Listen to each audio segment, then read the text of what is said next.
All right, good afternoon and welcome everyone to today's presentation, Reconciliation in the Public Sector. My name is Merelda Fiddler-Potter, and I'm an executive in residence at the Johnson-Shoyama Graduate School of Public Policy, and I am so honored to be able to moderate today's event. The Johnson-Shoyama Graduate School of Public Policy, or JSGS, is a national hub for advanced study in research in public administration.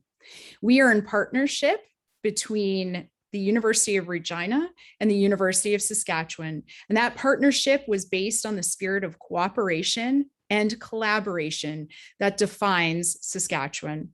Since our inception in 2007, we have swiftly become one of Canada's leading policy schools for educating graduate students and public servants interested in and devoted to advancing public value. At this time, I would like to acknowledge that while today's event is taking place online in the virtual space, JSGS's physical homes are located on Treaty 4 and Treaty 6 territories, the original lands of the Cree, Ojibwe, Saulteaux, Dakota, Lakota, and Nakota, and the traditional homeland of the Métis. We are glad to welcome those of you who are joining us today from across Turtle Island and make this acknowledgement as an act of reconciliation and gratitude to those whose territory we reside on or are visiting.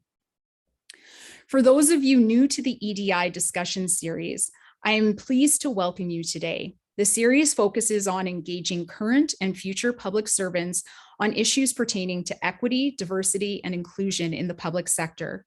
The series is proudly supported by the Max Bell Foundation, who encourage the development of forward-looking innovations and the impact public policies and practices. If you'd like more information on the Max Bell Foundation and their work, just click the little chat icon and you'll see the chat on the side of your screen, and you can click on any of those links to see that. Karen will post those right away, and some of them are already up. On September 30th, citizens from across Canada will observe the first National Day for Truth and Reconciliation, a day to recognize and commemorate the legacy of residential schools. As public servants, students, and citizens, we hope today's discussion will help all of us to listen and learn about the importance of this day and the need for reconciliation in the public sector. To help lead us in this discussion, I am pleased to welcome His Honor, the Honourable Russ Mirasty, Lieutenant Governor of Saskatchewan. To help our event run smoothly, we ask that all attendees stay muted and turn off their video during the presentation portion of our event. Please feel free to turn your videos back on for the question and answer. The format of today's event is as follows. Instead of a formal presentation, the Lieutenant Governor and I will engage in a virtual fireside chat, where I will pose a series of questions about today's topic. After this, we'll open it up to the audience for Q&A. If you would like to ask a question, please just message me using the Zoom chat function. You'll find my name there. It's Merelda Fiddler-Potter. So just shoot me a question directly and I'll be happy to pose it. Of course, there are a lot of attendees for today's event, so we will get through as many questions as we possibly can. But I appreciate your patience. If you have any logistical questions during today's event, please don't hesitate to send a message to Karen Jaster-Laforge via Zoom chat or email her at jsgs.events@uregina.ca. That information is also in the chat. So if you are looking and you're having any technical difficulty, just message Karen. Please note that with all of our public lectures, this presentation is being recorded and will be available for viewing on the JSGS website at a later date. There, now that all of that is out of the way and we know the logistics, I'm pleased to introduce you to today's speaker. Russ Mirasty became Saskatchewan's 23rd Lieutenant Governor in July of 2019. He is the first Indigenous person to serve in this role. Born in Ronge, Saskatchewan, His Honor is a member of the Lac-La-Ronge Indian Band, and he is fluent in Cree. He joined the Royal Canadian Mounted Police, RCMP, in 1976 and was posted to 7 provinces, performed duties in every province and territory, and participated in an exchange with Northern Territory Police Service in Australia. Following his retirement from the RCMP, His Honor helped to lead educational initiatives and served on several boards to reduce poverty and promote community safety. His Honor leads a very active lifestyle and regularly participates in running and cross-country skiing marathons and events. He and his wife, Donna Mirasty, have a home in Ronge, and they have 2 children and 2 grandchildren. We are looking forward to an interesting and engaging discussion, and I'm going to jump right in with the first question. Welcome, Your Honor. Again, thank you for participating in our EDI series. Tomorrow is September 30th, the first National Day of Truth and Reconciliation in Canada. Can you tell us what it means to you personally to see a day like this designated a national holiday? Thank you, Merelda. First of all, I just want to say that I'm grateful for the opportunity to sit with this fairly large group that I wasn't totally expecting, but I'm pleased to be here nonetheless. It just means friends and relations, greetings to you all today. Yes, tomorrow, a very, very special day, and obviously very important on a personal level. You know, I see it as an opportunity for all Canadians to really reflect on the legacy of the residential schools. And I think that having a designated or, you know, a focused day is important for many, many reasons. But, you know, sometimes we have conversations about important topics and without having a day that really brings us together in thought or action, sometimes, you know, that conversation just continues without any visible results.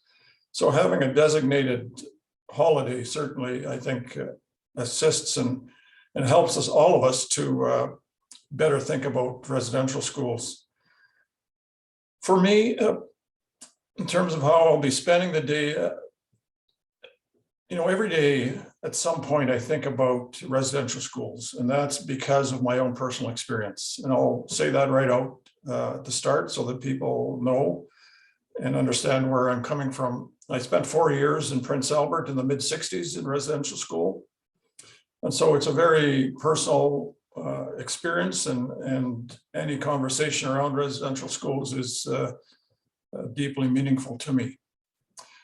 And so there'll be a lot of personal reflection though tomorrow, thinking about what other people are doing, what other people are thinking, how they're dealing with the day and their own thoughts and questions, and hopefully learning. And it's important that we do that. But again, going back to me, you know, I'll be thinking about my family, my community, not only Ronge, but the broader First Nations community and those who attended residential school, because we experience that every day, where others who don't have that experience or that knowledge, some of what I will say is new, and to others, you know, they're still kind of without any knowledge whatsoever. And so I think about those people that we should welcome into this circle of knowledge so that they better understand residential schools and the legacy. Other than that, we're doing some activity here at Government House. We are actually in the midst of creating a provincial residential school memorial here. And we have a part of the property that's been designated, and actually through proper ceremony with First Nations elders, it's been blessed several months ago. And tomorrow we'll continue that process as we work towards creating that monument. And then I'll attend another event in Saskatchewan later in the day. So that's what my day looks like tomorrow. In the federal government's announcement, it says, this day is an opportunity for each public servant to recognize and commemorate the legacy of residential schools.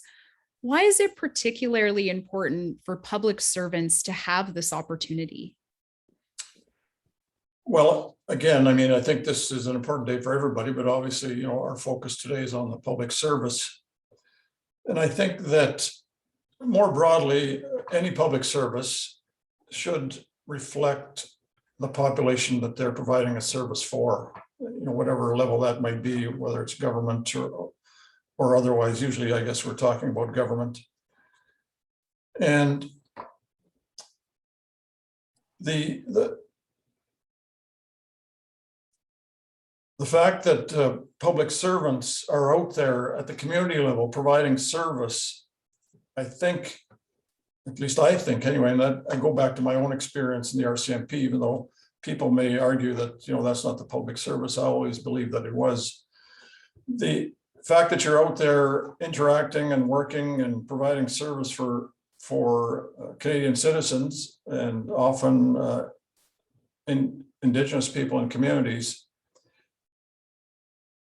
I always felt that it was very beneficial for me to know that community in a more a deeper way than just superficial kind of, this is the community, it's made up of X number of people and so on, that statistical kind of perspective. I always believe that getting into the community, understanding its history, what drives a community, and ultimately what results in some of the social and socio-economic kinds of challenges that people face, that by knowing some of that or all of it, it really puts you in a better position as a public servant to respond, to be empathetic, and to respond in ways that obviously that your job allows, but you're also what your job expects of you. So just really knowing the community, I guess, is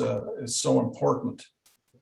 So that opportunity to learn about residential schools, I think, is extremely helpful from every possible angle, because it really does take you into the community, into the depths of the community, and what has affected that community over the generations. And when you think about, I'll use a term, but I don't want it to sound like I'm minimizing, one event, but it's a series of events around residential schools that has so deeply affected Indigenous communities. And better understanding that will put you in a better position to do your work and respond to those communities' needs. That understanding, given the last several months where unmarked graves across the country at residential schools have been discovered, it sort of raised the need to have these conversations. And right here, we know that, there are more searches being underway right here, both in Saskatchewan and Canada. How do you think a day like this allows us all, and I mean everyone, to process and come to terms with these discoveries? Well, the discovery of the graves makes it very real, because when you start talking about death and graves and cemeteries, everybody can connect to those words in some way. And when we attach that to the residential school legacy, it makes that more real, because residential schools, and this is from me talking to people and interacting with people, use terms like, well, that's history, it shouldn't matter, it was generations ago, and it really isn't. But without getting into that, we need to move on, and it's not really affecting us, certainly not affecting me. I'm just talking about people that have said this to me in any way. So let's just move on. When we start talking about the graves of children, I think it touches, I'm going to say everyone, but the vast majority of people. If you have a heart, let me put it that way. I mean, how can you not in some way stop in your tracks and say, really, there are unmarked graves of children in these locations?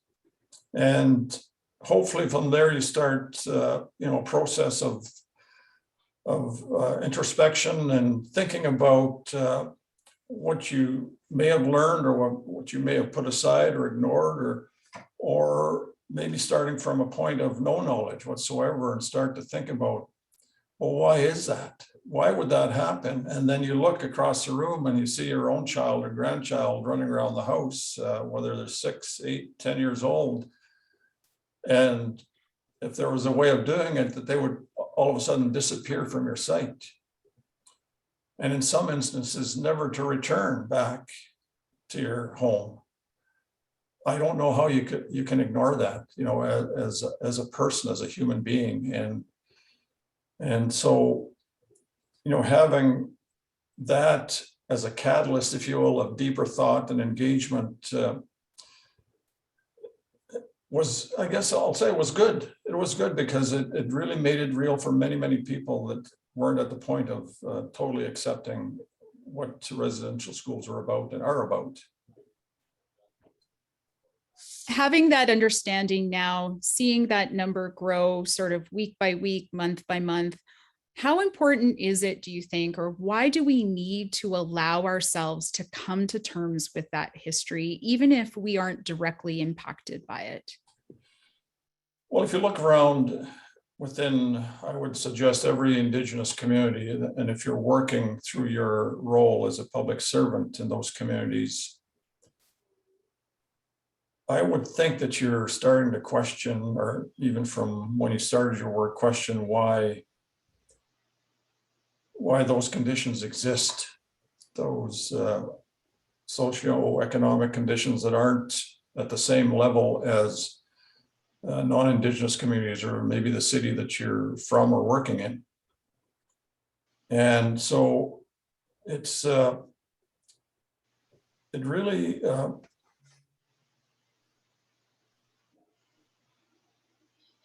just losing my train of thought here, because there's so much going through my head as I think about it, responding to your question. But it's yeah, it's just that opportunity for us to think a little more deeply, I think, about what's going on in our communities and why things happen the way they do. It just and my brain's going to, you know, the broader kind of history of Indigenous communities in Canada and how they've evolved and how they haven't evolved. And my thinking, once in a while, I don't like to think this way too often, but my brain does go there once in a while. The what if question. What if residential schools didn't exist in the form that they did? Where would we be today? What would Canada look like today? And that didn't happen, so I don't get stuck there, but it's certainly, I think, just something that I do think about quite often. And not that I want people to force themselves into that direction, but there's just, it's two different worlds. And to ask why it is legitimate. And we should be, as Indigenous people particularly, be willing to engage and answer those questions that people might have. And of course, bridging those two worlds are people like yourself. This year, Mary Simon was named the 30th Governor General in Canada. How important is it, do you think, for Indigenous people to see themselves in roles like these and in the public sector in general? Well, I think it's extremely important. I think, I mean, we are a part of this country, and we need to see ourselves in every role. And I mean that literally, from being, you know, the teacher in the classroom, to the nurse in the hospital, to the doctor in the hospital, to the researcher that's researching in whatever field, to the highest levels of government offices. And it's important because we are a part of this country. We need to be engaged in every aspect of this country, and particularly the public service. And if we don't have people, I'll say like me or like you, that are working at levels that maybe seem unattainable by young Indigenous children, then how can they put themselves in those positions? How can they believe that they can achieve those roles or those places in society? And I still, even though we've had tremendous success, I think in terms of the education system and people entering professional fields beyond the public service, and even in higher levels of the public service, I still encounter young people who do not see themselves even at entry-level positions.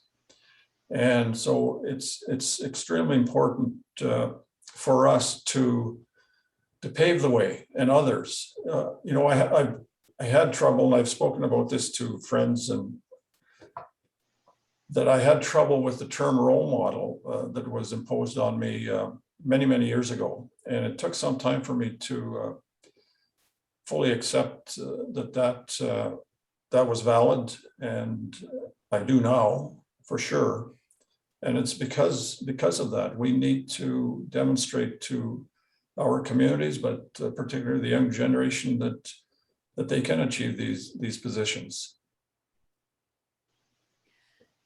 Your Honor, we have a lot of questions coming in, and I don't want to keep people waiting too much longer. So if you're ready, I'll start with our first question. I am very flexible, and just take it to where it needs to go. Wonderful. This question is from Claudia, and I will only use people's first names. It has struck me that while intentions are honorable and important, it could also be very difficult for many faced with a visual of orange shirts tomorrow. And she would appreciate getting His Honor's perspective on just, even though the intentions are to honor, you know, there is going to be a very big visual in a lot of places with a lot of orange shirts. How do you think people might see that? Well, there's a couple of perspectives, I suppose, and I assume that's where the person's coming from. One is that the people wearing the orange shirts really believe that, you know, it's a day, an important day where we can commemorate, remember, acknowledge, honor, all of those things. And then there are others who would wonder why, because there is still that group of people that probably don't know anything about residential schools. And there are others that are kind of have lots of questions.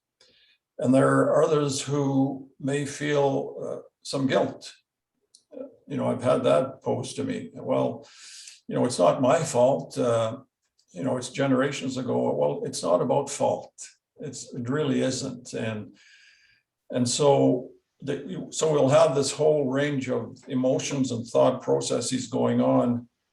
But I think for me, it's if you're in a place of questioning or wondering, then take the opportunity to open your mind to what is going on, and to learn, and to see it as an opportunity to just really expand your own knowledge about residential schools, but quite literally about our country. And so, you know, embrace it is what I would suggest to people, and in your own way. And I think you'll come out of it, you know, in a better place. You may have more questions, but that's okay too. And but I think you'll come out in a better place. Thank you. This question comes from Carrie now. She says, if there was one resource a non-Indigenous person could access for a better understanding of residential schools and Indigenous issues overall, a book, a course, a website, is there one that you would recommend? You know, really the only, I mean, there's lots of things going through my mind again, but the all-encompassing really would be the TRC, final report, and the calls to action. It really does tell the story that we need to know, and all Canadians need to know. I mean, it's big, it's cumbersome, it's heavy reading, but at the same time, you don't have to do it, you know, in a day or a week. I mean, just and they're executive summaries of the report. So that's where I would suggest. You know, the other thing that pops in mind, at a very kind of compact kind of story, is that the story about the orange shirts. You know, and one person's experience and how all of a sudden we're going to be all wearing orange shirts, or hopefully all wearing orange shirts tomorrow. That would be a good start. This question comes from Curtis.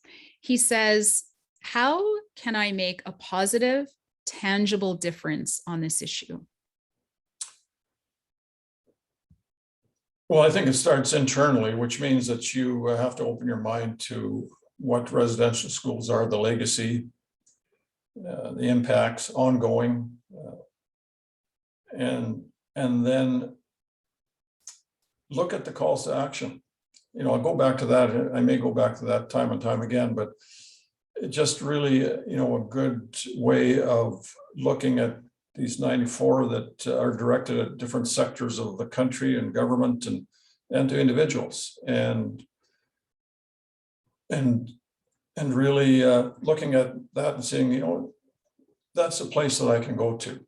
Or depending where you are, if you are in the public service and you're working with Indigenous communities, open your mind to what that community is all about, and learn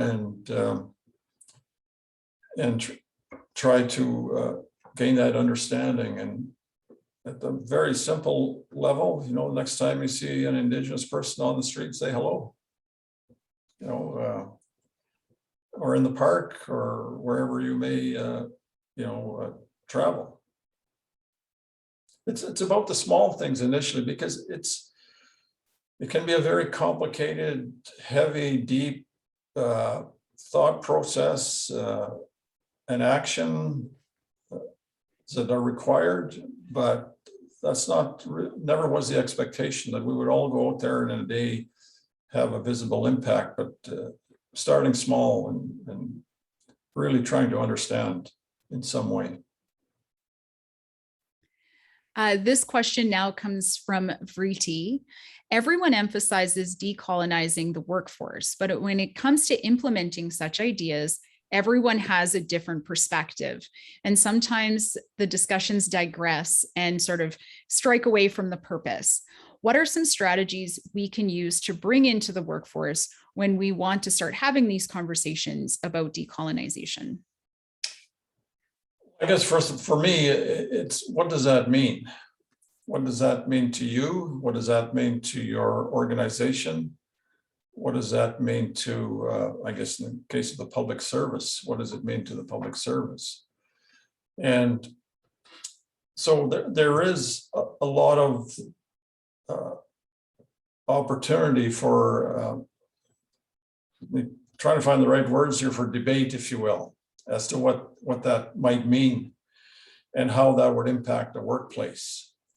And really, I think for me, it's about on a personal level, because when you talk about decolonizing something, you're talking about literally the histories of not only this country, but where Britain and France and everything that was brought here to create what we call Canada today, and everything, all the systems from education to health to justice, government particularly, that were brought here and imposed on us. And as I'm saying these words and throwing them out there, you can get overwhelmed.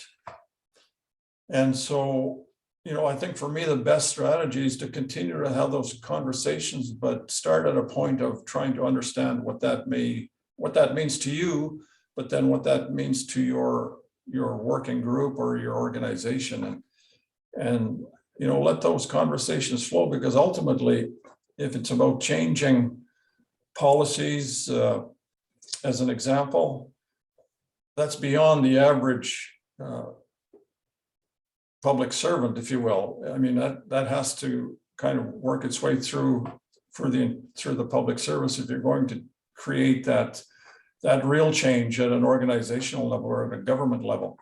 So keep those conversations going, and I think that will lead you into some interesting kind of areas, and then it may lead to that change, because ultimately, whether we call it decolonizing, it is about changing the workplace to recognize that this country is bigger than what those colonization powers, if you will, brought to this land. And so, yeah, keep those conversations going.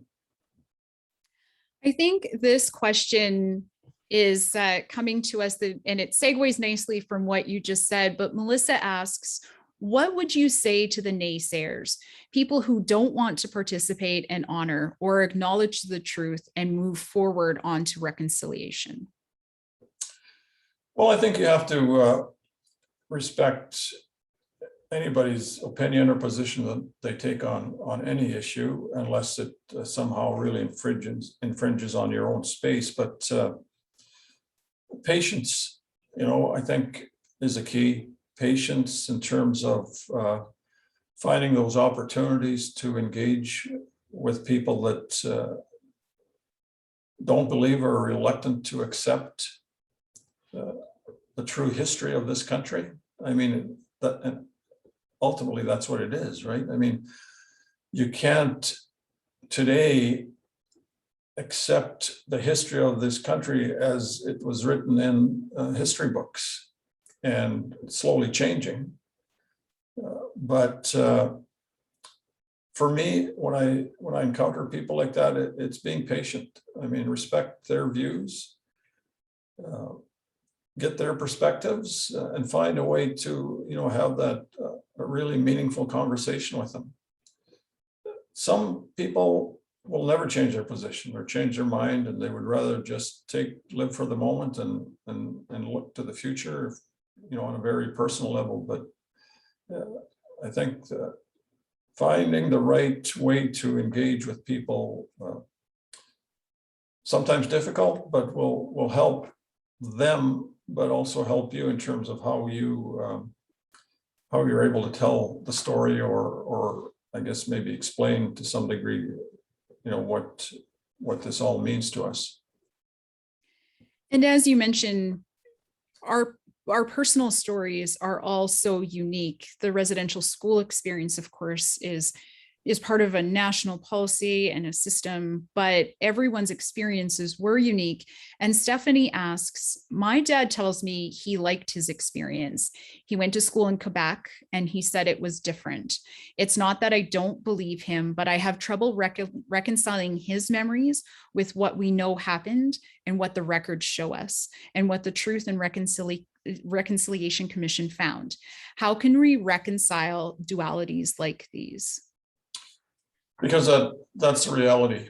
I mean, unfortunately, the vast majority of experiences were very negative. From being taken from your home without consent of parents, to forcing you to live in a way that that isn't part of who you, or wasn't part of who you are or how you lived, taking away your language, suppressing your culture and traditions. But at the same time, learning something. And I'll share my kind of experience in that regard. In the mid-60s, when I went to Prince Albert, we were housed in an old army base. So it wasn't a typical kind of brick building, multi-story building that you often see in pictures of residential schools. And the reason that was because there was no room for us. They didn't have, I'll back up a step. There were 2 residential schools in Ronge, and they both burnt down, and the latest one being in 1947. So there was a gap there where children were being sent outside of the communities from Ronge and surrounding communities. So many of us ended up in Prince Albert at these, literally an old army barracks. And but because there were so many of us, there wasn't enough capacity at that location to actually educate us, put us in a classroom. So we were sent out within the city to go to different schools. And so I guess where I'm going with this is that I learned to interact and be in a classroom with non-Indigenous children and students. And was that positive? Well, at the time, I didn't think so, but when I think back on it now, I do think it was a positive part of the experience because it exposed me to other children, other ways of being raised, I suppose, because although at the same time, it illustrated the stark differences between the kids, us from the residential school, and these non-Indigenous kids that lived in these big homes that we had to walk beside on the way to school, which was 4 or 5 blocks from the student residence, as we called it. And so I don't know about reconciling kind of the two experiences, but really accepting that to some degree both happen, but it's the negative consequences of the system that resulted in the negative things that we see today. You know, the intergenerational trauma that still exists today. That is the reality, but interspersed amongst that is some experiences that some people will say were positive or they learned from. If not using the word positive, at least learned from that situation, which I did. Thank you. This next question comes from Simran Pete. What is the current state of consultation or engagement with Indigenous peoples when it comes to formulating policy? Do you think that future opportunities will be enhanced or fostered given our understanding right now of things like Orange Shirt Day and of course the graves? How do you think that is playing out in the public sector in terms of creating opportunities to engage more?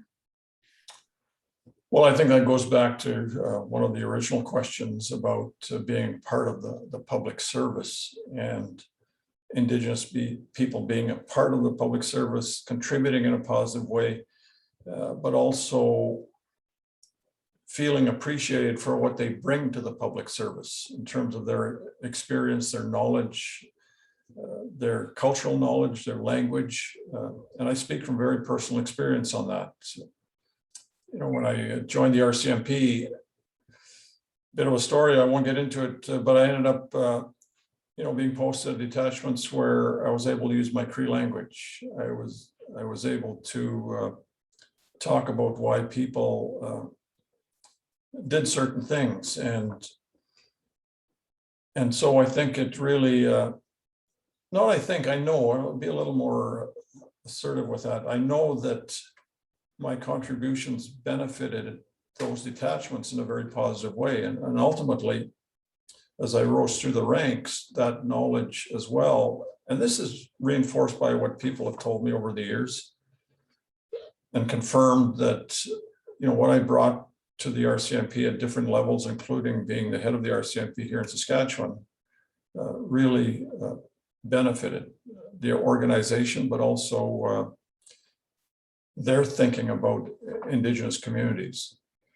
And so, and that allowed me, pardon me, just one more thought, that allowed me to sit at what's called the senior management team of the RCMP for the whole country and bring Russ Mirasty to that table, my thought process, my experience, and certainly contributing to how different policies were created and applied, you know, across the RCMP, across the whole country, literally.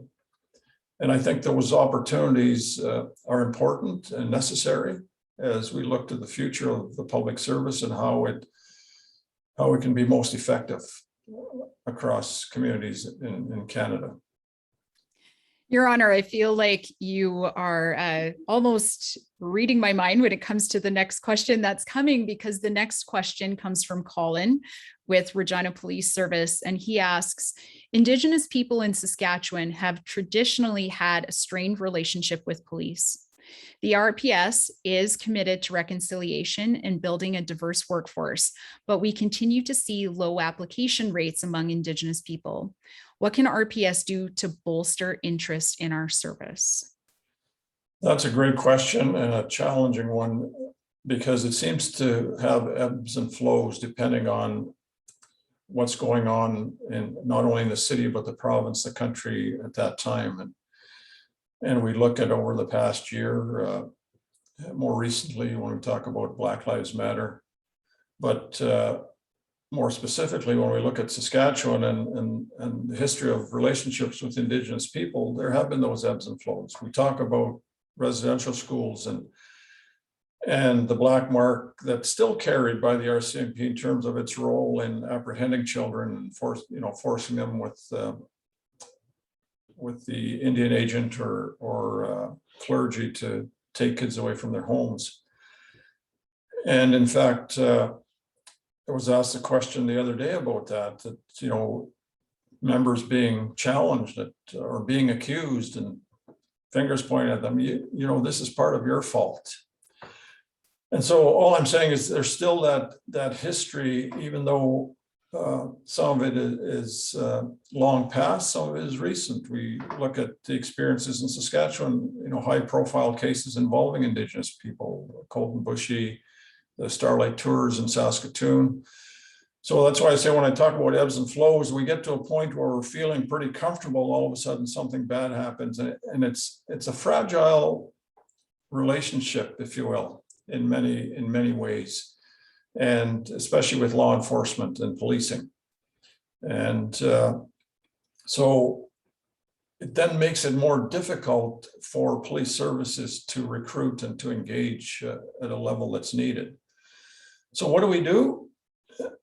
Continue that engagement. And it's really about at the community level, being one-on-one, being out there, showing, if you're a recruiting officer at that individual level, showing that there is a side that is beyond these higher or more high-profile issues. And more importantly, I think, and I may have alluded to it earlier, is the expressing why you think it's important to have Indigenous people as part of the police service, and appreciating what Indigenous people would bring to the police service and how that would enhance the police service overall. All of those things around history, knowing the history, acknowledging the history, the contributions, and on and on. But really, it's ultimately, and I haven't used this word yet, I don't think, it's about relationship building. And of any word that I would use in terms of that Indigenous communities versus non-Indigenous, that's the key word, and sometimes the most difficult to achieve. A relationship that results in something positive or something concrete, and part of that is recruiting. If you don't have a relationship based on trust and mutual understanding and believing that everybody is equal, then it's going to be difficult for an Indigenous person to see themselves in that uniform and to be a part of that organization that's sometimes seen as just a tool for suppressing Indigenous people, and that's wrong. It isn't the case, rather. And there is room for Indigenous people in police services, and we just have to work harder at it. But the foundation is really the relationships, the trusting relationships that need to exist. Well, Sandra is continuing us along this line, and her question is, how can public servants help build bridges and relationships between Indigenous people and newcomers within the context of reconciliation? It's the same thing. It's getting out there and meeting people one-on-one, step into their space, or find a way to get invited into the space, attend cultural events, invite people on the other side of that, invite people to your into your space, into your cultural events to engage meaningfully on the basis of wanting to learn, wanting to know more, and really seeking to understand. So it's sometimes difficult, though. I mean, to from both sides, you know, to step out and say, hey, I want to learn more. But I can tell you from my experience, if a person in a particular community hears that from you, the vast majority of times they're going to welcome you into that space and be open to you learning more about them. And I'm using kind of a neutral position here because it works both ways, right? You know, whether you're a newcomer or an Indigenous person wanting to integrate yourself into a community that you've never been in, or maybe uncomfortable to step into. And yeah, there's a bit of risk to that. You're opening yourself up to, being very uncomfortable initially, but I think the vast majority of instances, it'll be very, very beneficial. Do you have a personal experience that you could share with us about doing that, about stepping into a completely new space culturally yourself? Many, quite frankly. One I often talk about, and culture, I don't know if it's the right word, but world is more like it, but that would include culture, I suppose, is leaving Ronge, Saskatchewan in 1977 and going to my first posting of Indian Head, Saskatchewan.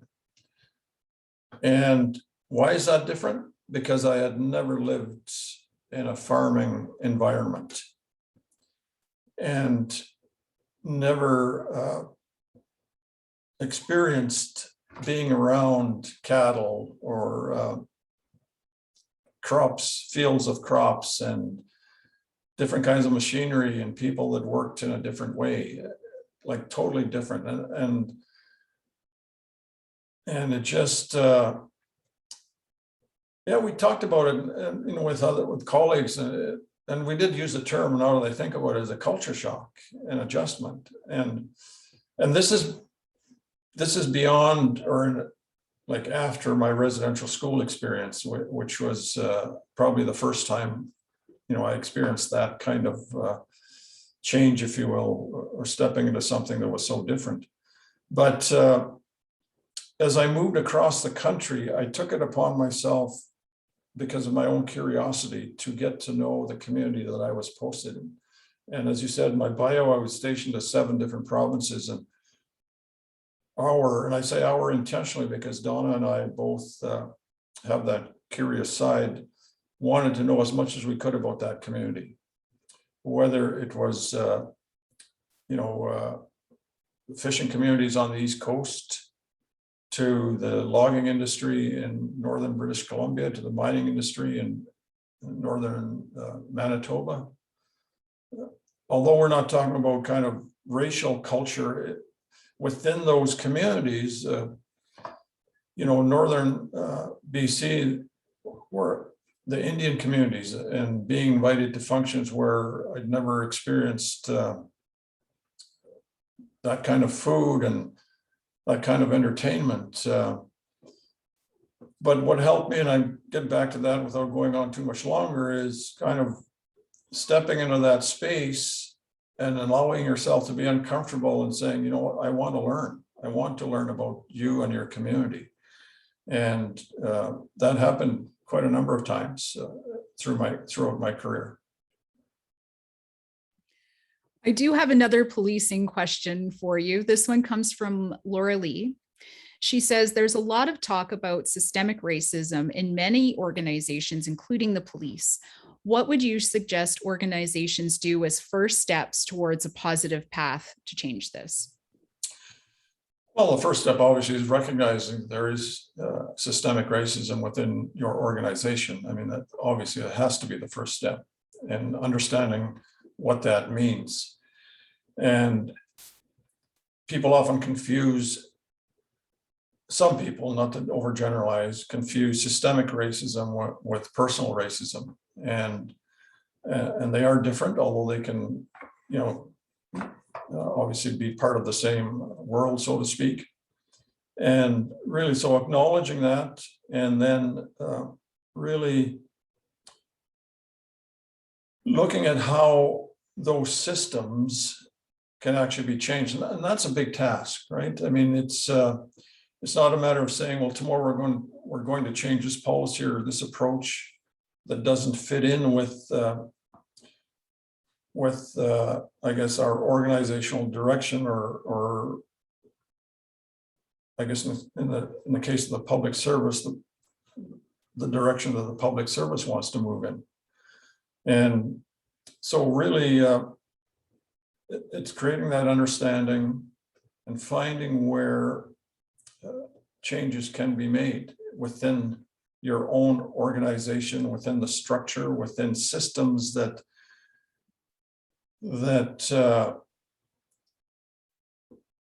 are unfair. I'm trying to find the words here that maybe exclude Indigenous people, as an example, and are not fair, or just disregard what Indigenous people might bring to your organization. It's challenging, and I know that organizations, government as well, is really looking internally to see where their systems are not where they need to be, and the justice system is a big one. When you look at incarceration rates and how Indigenous people have been dealt with within the justice system. Those are systems that are based on, go back to that word, colonial systems of justice that totally disregarded, traditional ways that communities dealt with people that had wronged individuals or the community as a whole. So changing that, I mean, that's a big task, but the more people that understand that it exists and the changes have to be made, I think will be a catalyst to creating that change that's needed. This question comes from Donna. She says, unfortunately, much of Canada is just waking up to the knowledge and understanding of the tragedy of residential schools in our country. What, if any, actions do you think Canada might take in regards to schools that might still exist internationally? Is there something that we should take a stand on? I don't have enough knowledge internationally about systems that are similar, but I think it's the willingness to talk about what's happened here in Canada and sharing those stories. I think those would be a good first step, and the government, which it already has, acknowledging the impacts of residential schools, but sharing those stories, being out there and saying, this is what happened. And it brings to mind the discovery of the graves, and internationally how that became a story, and how some of the stories I read from Europe really expressed disbelief that such a thing could happen in so-called progressive country like Canada. But it's so out in the open now that there's no hiding it. So let's share it, and if there's a place in the world that's facing similar challenges, let's share that story, and maybe they can benefit from that. In those stories, of course, we're connecting with people who are survivors or children of survivors. Kelly asks, in our desire to connect and be an ally, how do we have to take into consideration how our questions might affect other Indigenous people in a desire not to hurt or offend anyone? Well, you always have to be respectful and sensitive to that potential or that possibility. You know, what I'm finding now, even for me, but you know, people that have more experience, if that's the way to put it, than me, people that I've worked with, not only in the RCMP, but more recently, are more willing to talk about those experiences. And because I think there's a recognition that by sharing those stories, will create that broader understanding that's needed and ensure that, you know, one, it never happens again, but which I don't think is a possibility anymore, but I hear that once in a while, but more about how do we better understand each other so that, you know, we can walk this road to the future side by side and as equals.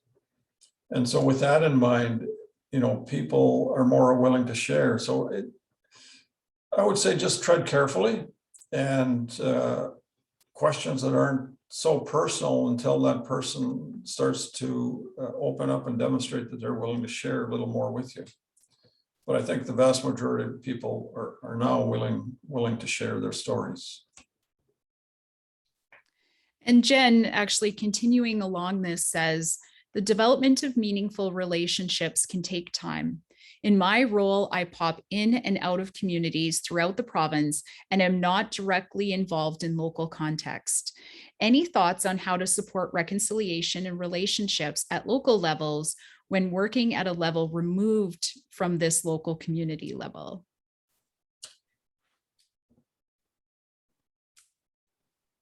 You know, I think I'm not entirely sure where this question is coming from, but I guess it's that kind of temporary in and out of a community, providing the service that you do, doing the work that you need to do as part of being a public servant. And there is still, I mean, in spite of what we've talked about today and people willing to talk and share, there's still some mistrust.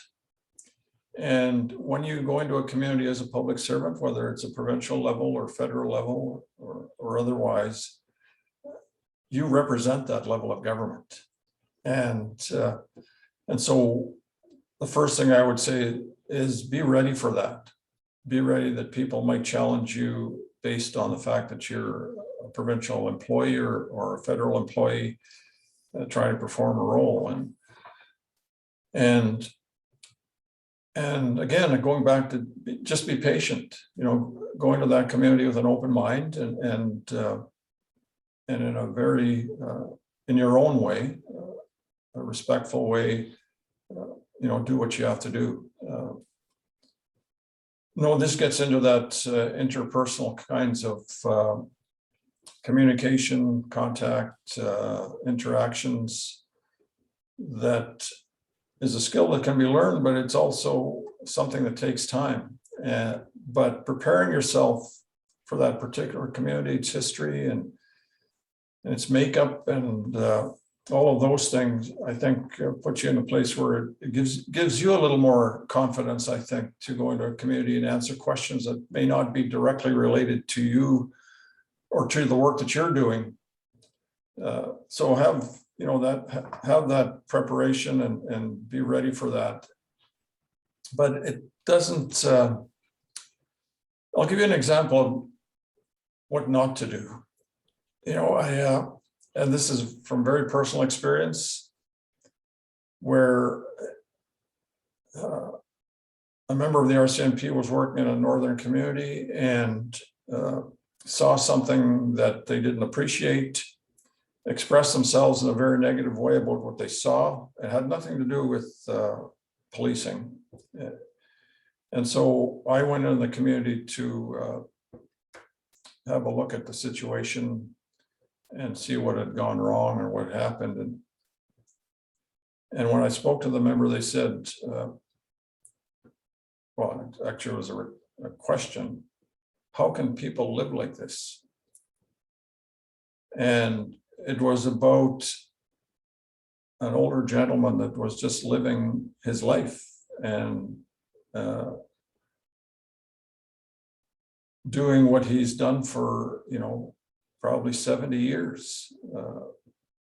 And had to do with cleaning some wildlife that he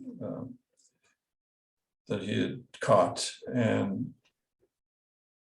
But I say there's no open-mindedness about the member observing this and then expressing themselves verbally, because that experience is so foreign to them. But why would you do it in a way that creates animosity, and confirms that you as an outsider don't understand and not willing to understand? The question would have been, in a respectful way, what are you doing? Can I want to learn about why you're doing what you're doing. And so it's, that back to that communication that I alluded to, and that ability to interact with people in a respectful way, and being curious, but not to the point of making the person uncomfortable. So it's a little hard to describe sometimes, but through experience, even if it's momentary, or as you describe, in and out, you can still have that curiosity and willingness to learn and express that, and you'll be accepted. And you really have worked in so many different areas and, sort of moved, really important portfolios forward. Mary asks, what motivates you to keep moving forward? It feels hard sometimes, and I can only imagine how much harder it must feel for those who have experienced traumas, inequalities, and racism firsthand. Well, it's a belief that there is a better way, that there is a world where we, and I say we, collectively, whatever community you come from, background that you come from, can live and work, in a very respectful way where we're all equal. And I believe that day will come. I mean, and I'm not naive enough to believe that, there are certain populations, and I'm not talking about communities, but individuals or groups of individuals that would never believe that. But I think more broadly, it's just that belief drives me on a personal level. And when we talk about reconciliation, talk about relationships, that's been a part of me since I kind of matured out of being a young constable, just out there to just do the work, put it that way, and start to recognize that, we can do this differently, in a different way that benefits everybody, but also respects who they are, where they come from, their community, that what they say and their worldview is valid and can be incorporated into the work that we do. And can it get messy? Absolutely. Complicated? Yes, absolutely. But I enjoy going into different situations and communities, always have, or taking on roles like even this one. To jump to that, as Lieutenant Governor, I don't have a lot of legal authority. I mean, within this Constitution, there are things that I can do if things go wrong. But it has to be a very serious situation for me to have to step in. But other than that, it's really about, the profile of this role and how can I take that and further some of my personal philosophies around relationships and reconciliation ultimately, and bringing communities together and seeing the positives and in the diversity of this province and this country, at the same time remaining who I am, and a willingness to share that, to create that broader understanding. So yeah, there's different ways of approaching it, but I think ultimately it's about having that that attitude that things can change for the better. Kelly asks, Justice Sinclair says reconciliation is not a spectator sport. How can each public servant, no matter what their job title is, contribute to the effort? You know, that's so true. I mean, you can't stand on the sidelines and hope things are going to change without your involvement. I've often talked about, aside from reconciliation, the TRC, about change at the community level. And although this has kind of that public safety perspective to it, it really is much broader than that. And I've always maintained that at the community level, real fundamental change will not occur until the individual citizens are engaged in some way. Whether that's, opening your eyes to what's happening around your neighborhood, to decision-making at the community level, or otherwise. In the case of a public servant, it's really about, we've talked about it extensively, I think, creating that understanding about what this means, what the TRC work means, and what the calls to action mean, and what reconciliation means. And ultimately, it can happen by some other outside force that kind of we think might exist out there, and certainly not by government. Government is there to, in many ways, to be a catalyst, I suppose, and be a champion to a certain degree on some of these issues. And they have to be a model, though, in terms of the calls to action that are directed at the federal level. But that's different to a certain extent than your individual actions. And I think that's where the question is coming from. And that's one is creating the understanding that you need about what all of this means, but also the little steps that you can take as an individual to promote or take those calls to action, something within those 94 that you see yourself in, and ultimately even advocate, on a personal level, what you believe and what needs to be done. So yeah, many different approaches, but when I hear a question like this, I sense a little bit of hesitation, maybe, or maybe a little nervousness to step into that kind of role where you say, no, I believe this, and I think, yeah, we need to change how we're doing these things, and that's true. It does take that, but there's opportunities for everybody in some way. Your Honor, do you think part of that is that in the public sector, really you're trying to leave the politics out of your job and provide just a good, fair service to everyone? So it can be hard to add that in because it feels almost like advocacy maybe, or political. Well, it does, but what I would agree that we need to leave the politics out of it.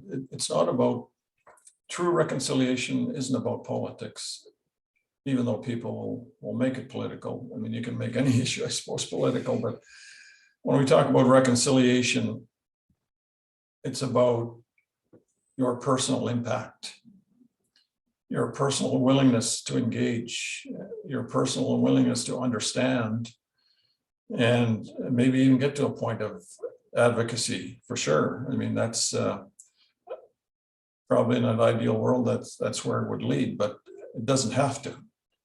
It's really just about seeing where you can fit into that change and those calls to action. This next question asks, did you ever see yourself becoming the lieutenant governor, for instance, even when you were a young RCMP officer? Can you tell us a bit about that journey? No, that's a short answer, because one, it's not a job that you can apply for. I don't even know that you could aspire to be lieutenant governor. I suppose you could, but the selection process just doesn't allow that. But let me back up a step to the RCMP world. And, you know, I never saw myself as an RCMP officer going through high school. You know, I often talk about a big challenge for Indigenous, young Indigenous people is to see themselves in different roles. And we talked about that a little bit in terms of the public service. But that applies to any role. You know, when I was going through high school, number one, although at the time I didn't really appreciate it, I was lucky to be in high school. I was lucky to get that far. And on top of that, there was no thought until later, probably grade 11 or 12, of pursuing post-secondary education. We didn't have in my home those, and I call them this just for lack of a better term, those dinner table conversations about, well, what do you want to pursue after you graduate from high school, Russ? You know, or have you considered this? Have you considered that? Because that world didn't exist for us. As harsh as that may seem, that was the reality. You know, I grew up in a home that was really my grandparents' home, and they still lived a very traditional lifestyle. They didn't speak English. They trapped in the wintertime, they fished in the summer. And yes, they lived in town because by necessity, but that really is who they were. And that was a big part of who I was, but their world didn't see, you know, even graduating from high school. You know, they appreciated the value of education because of what I was learning, but they didn't really see where that might lead. And because they didn't have to, right? You know, their world was, no, we grew up living off the land, and in their view of how things would unfold, I'm sure that's how they thought about us, meaning, you know, the grandchildren. And so I'm laying the foundation for this step into this world that was totally foreign to me. So if it weren't for teachers encouraging me, I never would have taken that first step of going to university in Saskatoon for a year, but it was a very uncomfortable place to be. And why? Because, you know, and I use this example, a Psychology 101 class that I registered for had 250 students. And so I walk into this lecture theater that was bigger than my entire school, and people that I didn't know. And it reminded me a little bit about, you know, going to residential school, a totally foreign environment. And so I managed to get through the year, but in the meantime, I thought, you know, I need to get out there and find a job. You know, that was my thinking. So the process of elimination, without getting into all the detail, I ended up choosing the RCMP, trying it. And fortunately for me, as history tells now, you know, it became a very successful career for me. But as I'm saying this, let me go back when we talk about recruitment and inclusion.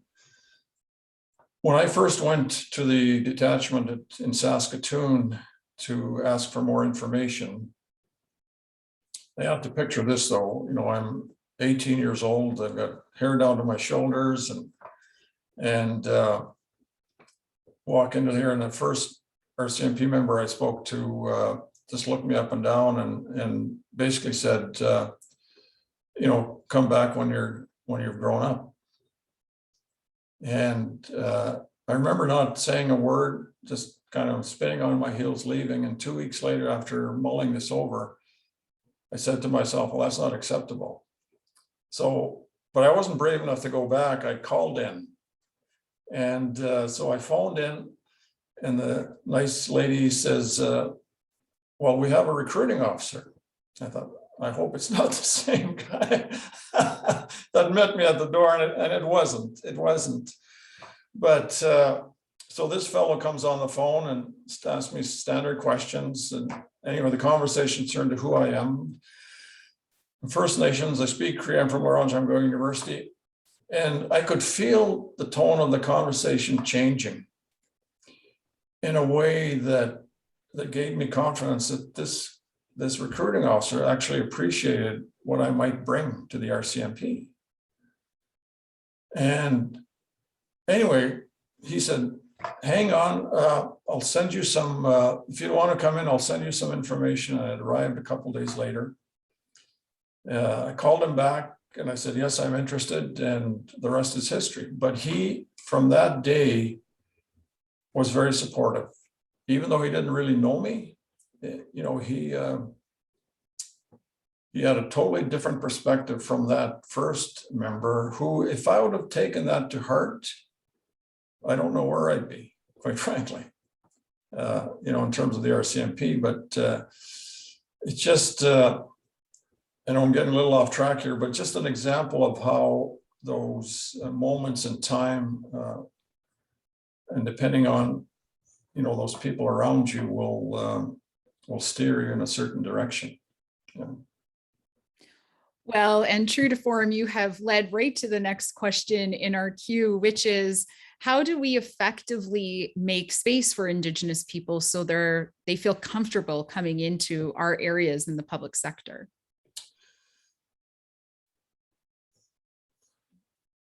You know, there's many different thoughts on this. There's some, you know, if we go from one spectrum, which is sometimes people look at inclusion as something that's being forced on you, right, as an organization, and setting quotas, and some people even say, well, you're just creating, you know, token positions just so that you can check that off on your organizational chart or a strategic plan. And that's wrong. You know, I'll say that right now, that's wrong. You have to find a way as an organization or people within an organization to demonstrate or vocalize that you need that perspective. You need people with that experience, that background, everything that they bring that will benefit in some way your field of work or your organization. And so really that's the approach that's the most positive, is finding ways to expressing that your experience, your background would be very beneficial to what we do, and you know, how we are able to be effective within not just Indigenous communities, but you know, all communities. So finding ways to express that, I think, is the key. I just want to let everyone on the chat know it is 20 after 1. We will do our best to get as many questions in before we have to say goodbye to His Honor. This question comes from Cherish. TRC call to action number 57 is addressed to public servants to educate themselves about Indigenous history and the residential school era. How important do you think it is to bring into organizations in-house elders or knowledge keepers in an advisory capacity to work with public sector organizations? I think it's extremely important. It's one way of gaining that knowledge, that understanding, that awareness. And there's nothing more powerful in my mind than that lived experience and the willingness of people with that lived experience to share it, you know, share their story. You know, it's you can learn it in a classroom and from a book, and learn some of the basics, but true impact really, or the best impact, not true, the best impact comes from interacting with people that have that lived experience. It's so important. And as I was saying earlier, I think we're finding more people that are willing to share their stories for the greater good, so to speak. In those roles, there might be some worry about offending an elder or knowledge keeper. There are protocols that you need to follow. What would you say to people about working in the community and your own experiences? You know, you worked on the East Coast and other areas. How welcoming are people? Very, very welcoming. And for me, part of it is my nature, I suppose, because I've been described as being too quiet at times early in my career and even still to this day. But it really was about listening and trying to take in, you know, that new environment that I'd stepped into, or we stepped into as a family. But in finding ways to express that you want to learn. And, you know, in terms of offending people, I think I said it earlier, it's really just have patience, step into this world softly. You know, I think by, first of all, stepping into that world, but then also expressing it, your willingness to learn will open that door for you. And then those opportunities for more specific questions or more in-depth conversations will come out of that. But that initial contact or interaction is so important in terms of how you come across and demonstrate that willingness to listen and to learn. This question comes to you with an idea of how do you define success? So in this conversation, how do you define success in the reconciliation efforts within the public sector? The fact that we're having this conversation is a level of success. The fact that I see, you know, 250 people that are still online have stayed on. Obviously, there's a level of interest there that is good, that it's important. And so success on an individual level, you'll have to assess that yourself. Did you learn anything? Have you learned anything? Did what we talked about reinforce what you may have known already or expanded on it? So that's very individual, but I think the fact that, you know, Johnson Shoyam is hosting this at this level and the number of people in the audience or participants, that's a success.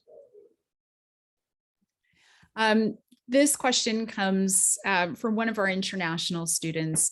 He says, as someone who is new to Canada, who is coming here for education and will return to my home country, what advice do you have for me about the importance of people like me knowing this and sharing this with communities outside of Canada? Well, I think I've answered that in different ways here in the last hour or so, but it's really about your willingness to learn, but also that you're willing to take that knowledge and then share it with others. And depending on where you're from, you know, I had an interesting experience. Actually, it was with the class at Johnson Shoyama just before COVID, and talking about colonization, and one of the international students said, yeah, we've experienced that, you know, just the colonization aspect in the broader sense. And so some of the principles, I guess, or ideas behind or the realities of colonization will resonate with some students or some people. But ultimately, it's your willingness to learn and your willingness to share. And I think and to educate people about this aspect or this history that's been left out or minimized in Canada's history books. We have just a few minutes before you have to leave us, Your Honor. Do you have any closing thoughts that you'd like to share with us? I think that ultimately for me, when I speak to people, reconciliation, and there's lots of questions around it or their role or what they can do, is having that open mind, really opening your mind to the true history of this country. And if you don't do that, then you're missing out not only on like factual history, but also the beauty of the original peoples of this land and what they have always had and what they bring to what we call Canada today. And, so open your mind to that. Open your mind to how we as Canadians can benefit from that collective history and that willingness to come together, to share, to talk about the challenges and to talk about, what a better Canada looks like. I mean, it's a great place right now, but I think, like anywhere else, it can be improved. So keep an open mind, learn, have the opportunities to step into that space that may be uncomfortable, have the courage to do that. It'll make you a better person. Absolutely. Thank you to today's speaker, the Honourable Russ Mirasty, for your insight. I know I learned an incredible amount today, helping us to understand the importance of the National Day for Truth and Reconciliation and how we can integrate reconciliatory practices into the public sector. If you enjoyed this lecture, please keep an eye on the JSGS events calendar where upcoming events are promoted. And this includes CSIP will be hosting the next CSIP forum on October 7th with guest speaker Lana Awada, who will discuss measuring greenhouse gases or gas sources and sinks in the Canadian prairies crop sector.